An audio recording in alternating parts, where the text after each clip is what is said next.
Good Wednesday morning. I'm Dwayne Nelson. About 250 full-time workers at a Bristol, Virginia manufacturing company aren't receiving a good Christmas present this year.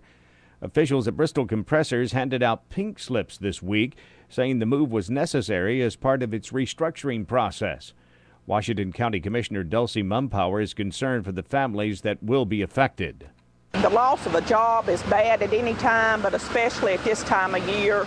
It's just devastating to those families that are dependent on income for the holidays and to pay their bills. Mumpower is hopeful that the restructuring will allow Bristol Compressors to remain in the city for years to come. In a last-minute deal, Holston Medical Group and United Healthcare's AARP Secure Horizons Medicare Advantage has agreed on a new contract. According to a news release from officials with HMG, the medical group received a written agreement from United Healthcare yesterday, just one day before that deadline. Thousands of seniors had until today to decide whether to stay with HMG or switch Medicare plans before the enrollment deadline. Johnson City High School student accused of bringing a gun to school has had his preliminary hearing reset in General Sessions Court. The attorney for 18-year-old Benjamin Neese Eldridge made that request yesterday. The teen is charged with carrying a gun on school property after he was allegedly found in possession of a loaded .22 caliber handgun on November 29th. He'll be back in court on April 11th.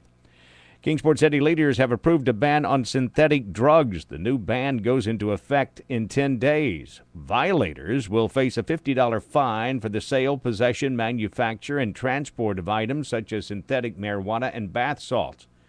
Law enforcement and the medical community both say the substances are dangerous.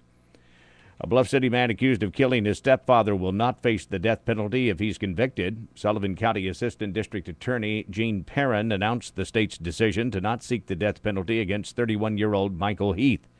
Heath is charged with first-degree murder and tampering with evidence of the May 29th shooting death of 36-year-old David Depew. Bristol, Virginia-based coal company has agreed to pay penalties to resolve an explosion that happened at a West Virginia coal mine.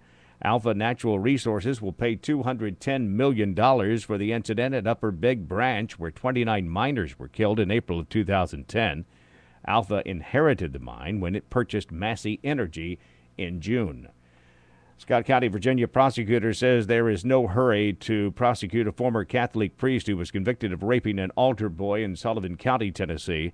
William Casey was sentenced to 35 to 40 years in prison at a hearing on November 23rd. Commonwealth's attorney Marcus McClung noted that Casey is imprisoned and prosecutors in Gate City will watch how any appeals play out in Tennessee before pursuing charges in Virginia. I'm Dwayne Nelson. Have yourself a great Wednesday.